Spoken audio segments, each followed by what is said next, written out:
Hello boys, my name is Koyoshi. Welcome back to my blind playthrough. Well, this episode rather. Xenoblade Chronicles free for Switch with the Japanese voices enabled. In the last video, we're once again doing some gen grinding, but I promise to you, we will finally be done with this. This is super important, by the way. We actually do literally want to do this very early on. Without this, some of our stats against the unique monsters might be more difficult. Because remember, these stack regardless of your level. So you're going to want to get all of these done anyways before you get all of the challenges. Because I think if you get all them to rank 10, I think the hero itself also gets rank 10 gems then too. Initially they start with stronger but not maxed rank 10 gems. Now, one thing I forgot to mention in my previous videos, I was struggling to get Ories forms before. Well, turns out you can actually get them as early as you get clear, which is literally just after the King's Castle finishes. Like, when you start going towards the Agnes Castle, you have these coastal Balguses you can fight right here, and even though they aren't called Ories, they look exactly like them. However, they are not like any of the other stuff. I do recommend killing them if you see them, because they have a slightly better chance to drop common materials, and yeah, we only need the common materials from these guys, so yeah, it's probably the best way. There's also random towels in the middle there that you can kill as well, but we're not going to kill it. Instead, we're going to Balgus themselves. Even though they're not called Ories, there's no actual item for Balgus, so because they look like Ories, they just drop the Ories items instead. You might not want to kill the purple one, or the lucky monster ones, because again, they drop yellows, but we'll just kill them just to show you that they are here. We'll actually just use some of our fusion arts to be up the kills. It doesn't take long. Anyways, we're killing the enemies around this area regardless of the setup, because that will help us out with getting our first unique monster.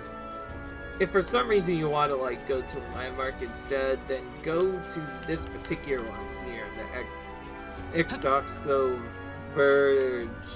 It's kind of a weird landmark name if you ask me. Anyways, this is our first monster you can fight in the form of Dante, who will drop Ories materials. I honestly didn't know that these things dropped Ories materials. If I had known that, I would have probably been farming up a whole lot more, because there was a lot of diamonds that we were selling with collecting.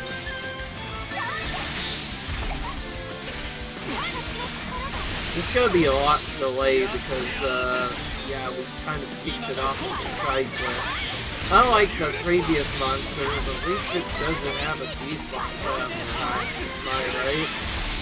So yeah, we are going to be killing every set of Ories, as this is a higher rank. As this is the last part of the materials we need on this particular part.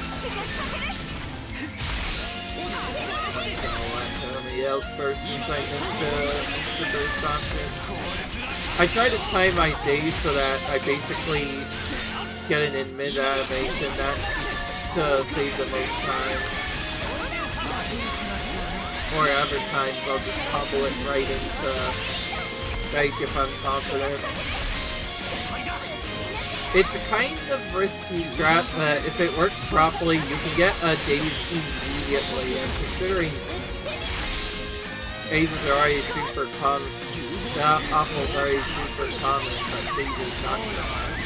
You get a lot of stuff going on.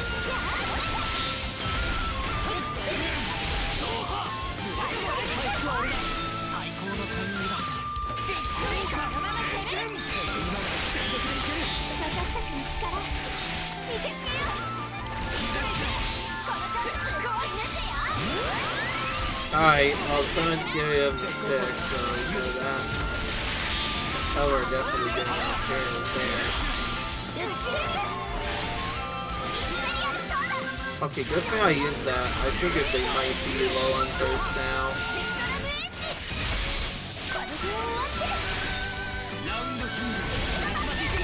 Oh, I only use Kukio for some reason, so I use the Kaisash. I don't know why sometimes I try to spam the button by holding the thing down. Maybe it's like just barely let go of the button that sets up the fusion arts for like 1 frame or something, so when I press it, I just get the single art instead. That's probably what's actually happening. Anyways, that's the first set of Ories. Again, to make sure that our video doesn't take too long, I'm going to show both spots you can farm them. They're both equally as good, but the one that I use over there, that can actually be used before you've even completed Chapter 5, so you might want to do that if you want to, like, say, get the rank 10 gems extremely early. So keep that in mind if you're going for, like, I don't want to go for the storyline right away playthrough and maybe for the more gems, then that's probably where you want to get your Ories materials. Otherwise, though, the next monster we're gonna get is Spiral Horn Co. or something like that. Yeah, it's right here. We'll stop the same map briefly, though, before going in, because I believe there are some smaller Ories around here, as this is where you actually find the Ories monster itself. Honestly, if I had known to just kill the Baguses in that one area, that probably would have worked better, and still gotten me some Ories materials. That way I wouldn't have had to wait so long to get...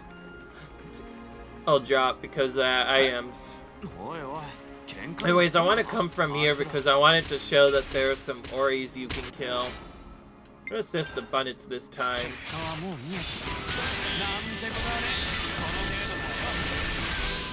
So yeah, pretty easy.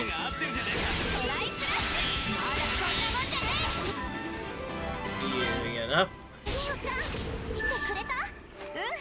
Yeah, you want to kill most of the Ories you see because you get more common materials that way if you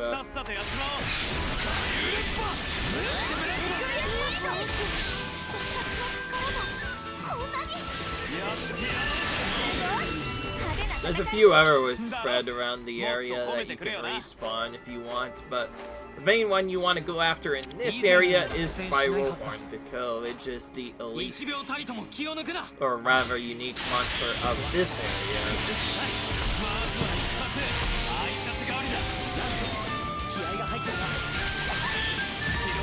We should probably already have the Ories materials by the time we're done with this, but we'll go ahead and farm them for an extra effort.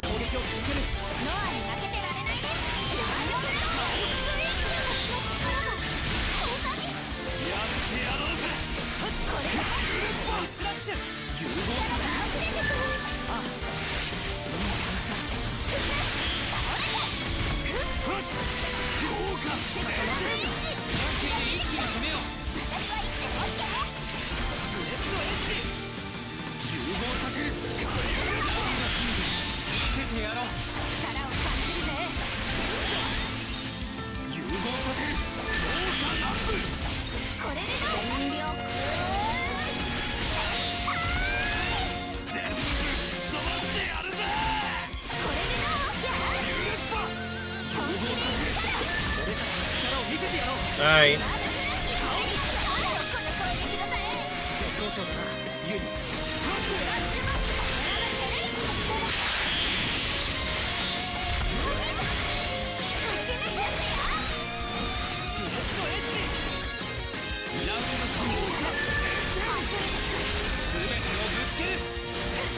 Resisted both ranks, that was unlucky.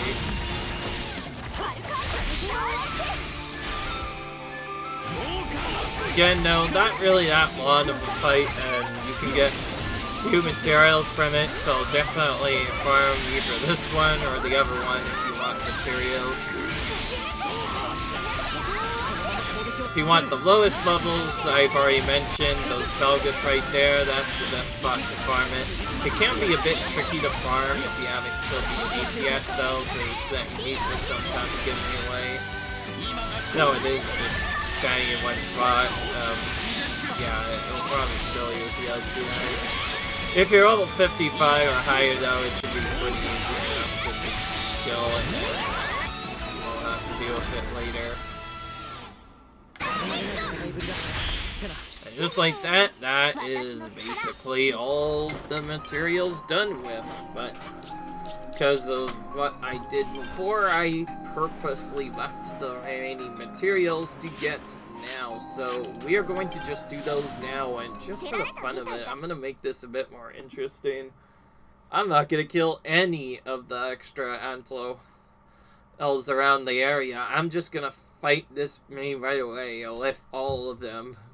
Because keep in mind, if you had come into this area first, you will have seen the Antlo Aiki area come down, and also have whatever Antlo games come down as well.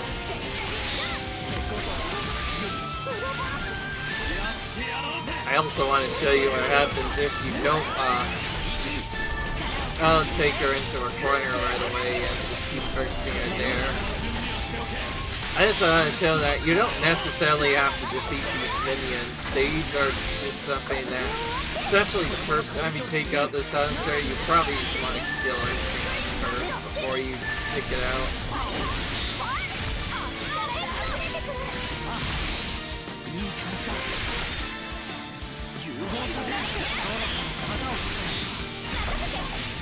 There's a queen over there.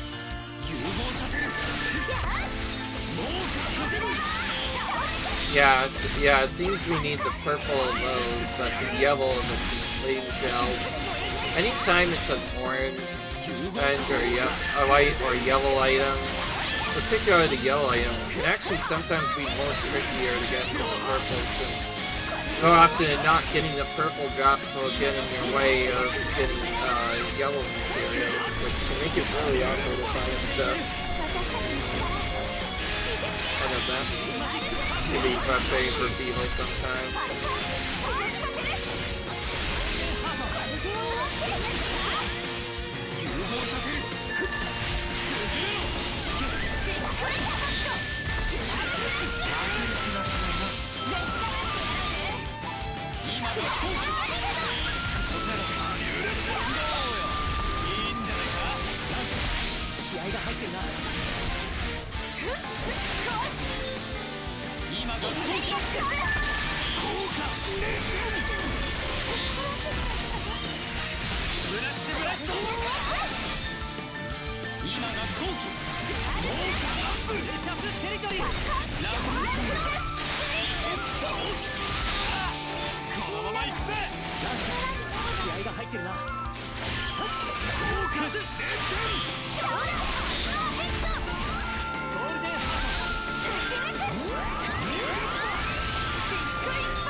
Alright, there we go. We launched our items. You know, the celebrate converting the last item, why not? We'll change that. This space out of existence. Because of the strat I was doing before, I'm going to use Lance again, because we'll do more damage that way.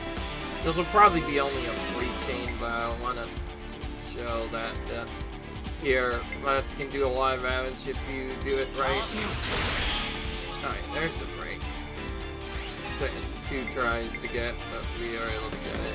And down to get a topple.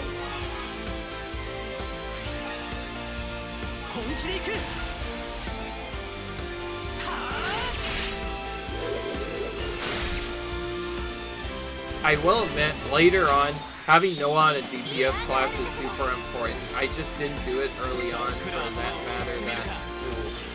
This is a really confusing set. I'm just gonna potentially pick Kion since he has the next best defensive option. We'll go ahead and do that. That's a lot more TP than we had the last time we did this.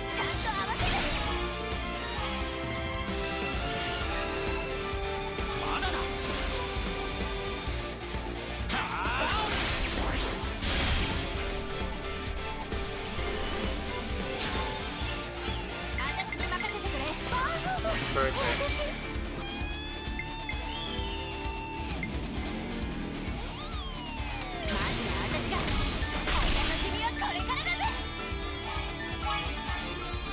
Alright, that's enough. I don't need to do any more, thankfully. Probably could just use Giant's Fire away, but then I probably would have gone over the sneak event and triggered the Naruto animation, so I'll just finish it off. Probably be doing more flashier changes once I get the neat monsters down. Anyways, to save the most time, we'll just go straight back to the closest thing I can possibly find, which is for an island camp. And I guess we could also just upgrade our weapon too, given we might have collected a couple of materials since then. I still do not know if that's that. I don't know, I want to do something, because gem crafting seriously did take a while, but with this setup, bam, we have now done with gem crafting permanently. All of the gems are now rank 10, which means all of our gems will be upgraded to rank 10. And since we don't need that anymore, I'm going to need to switch over mission because I want to show you the ultimate thing that I want to use. Well, actually, I'm going to change it slightly because this Strategos setup is not really that good, and I don't really want it, so I'm gonna make a new setup.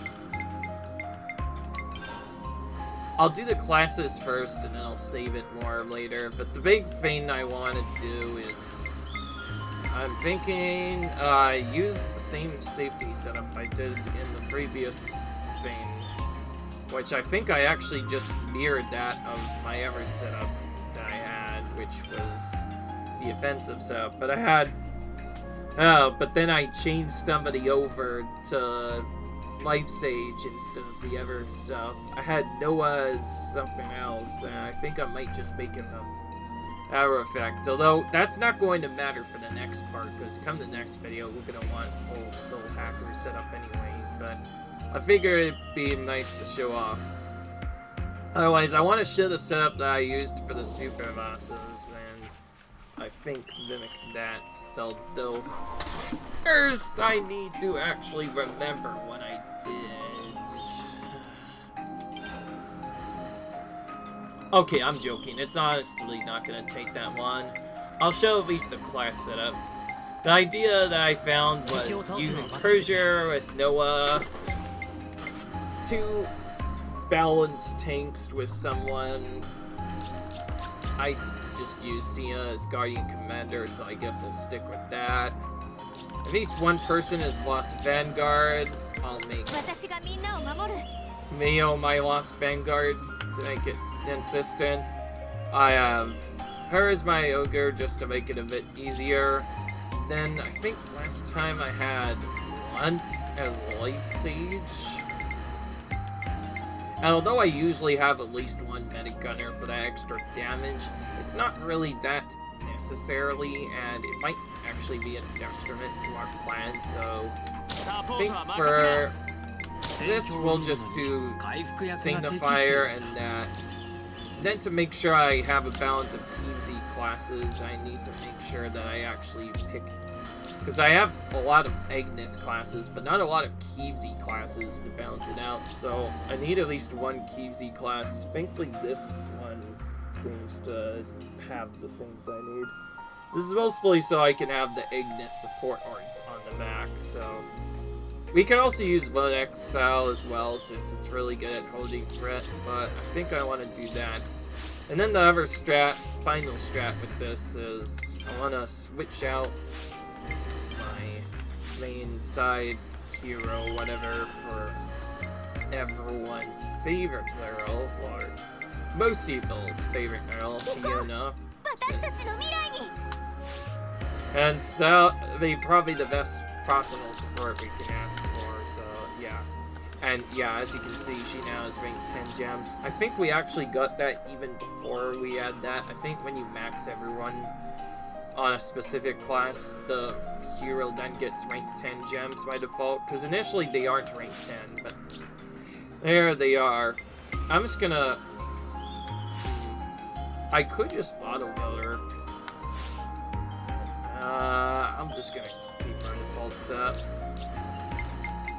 I don't know.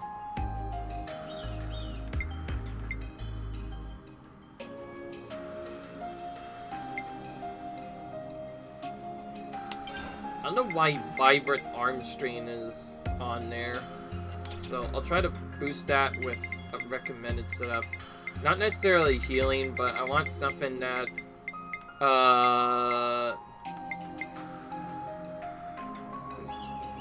recharge, bone arts.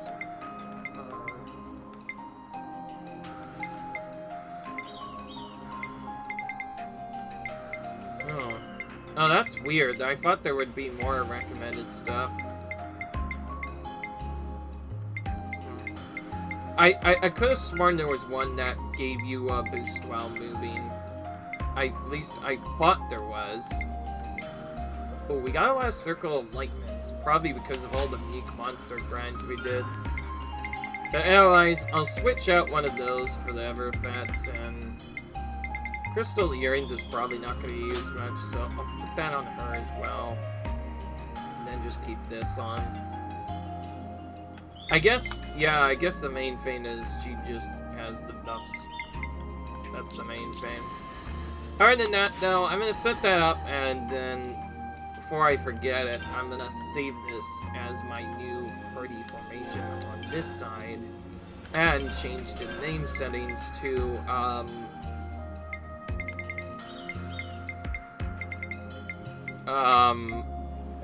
balanced instead.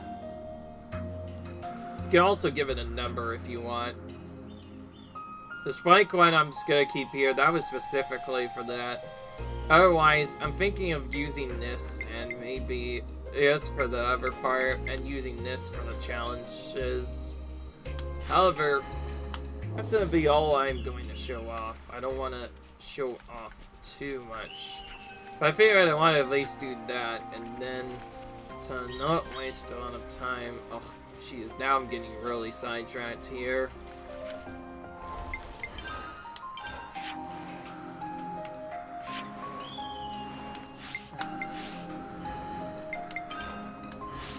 Sorry, I'm very confused. Like I said, I'm very excited since I finally got rank 10. Oh yeah, no wait, no, now I. So, if you guys remember, we went to the city to craft some weapons, but we missed one of those weapons. We're gonna do that now, as we're gonna craft that now instead, which hopefully we should be able to do. This will be our celebration for getting tier 10 weapons, and then from there we're pretty much done.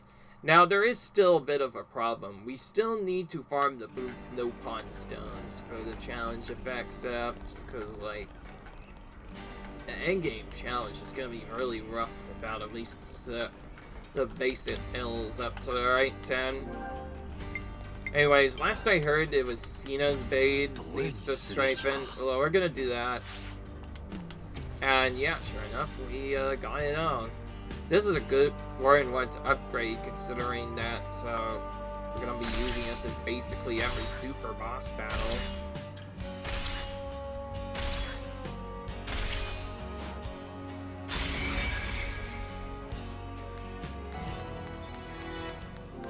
It's possible that this just changes the look of the blade and not anything else, but anyway, sure enough, we're done with that. Let's see what they have to say. Dark Force do everything they can now. Result now in the hands of wielder pawns. Yeah.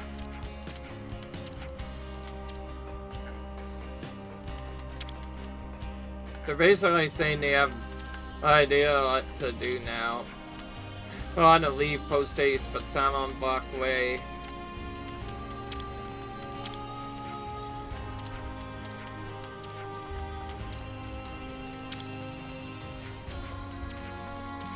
Alright. Ooh, we got a little bit of an influence, but other than that, yeah, that's the one extra thing I was mentioning. I basically wanted to make sure I made the Xenoblade stronger.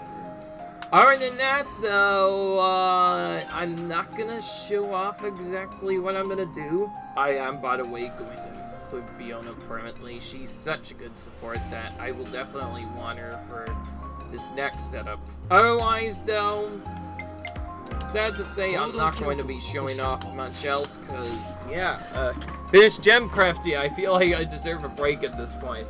I'll end the next episode, and in the next video, we'll do a specific grind setup. I like to call the Soul Hacker grind. Don't worry, it's actually going to be a bit faster than you expect, because it really just involves killing certain times, and once you have like a list of things on it, it'll be super easy to do. So yeah, see you then. And otherwise, though, it'll just be super bosses and then challenges, and then we'll basically be done with this game. Until then, bye.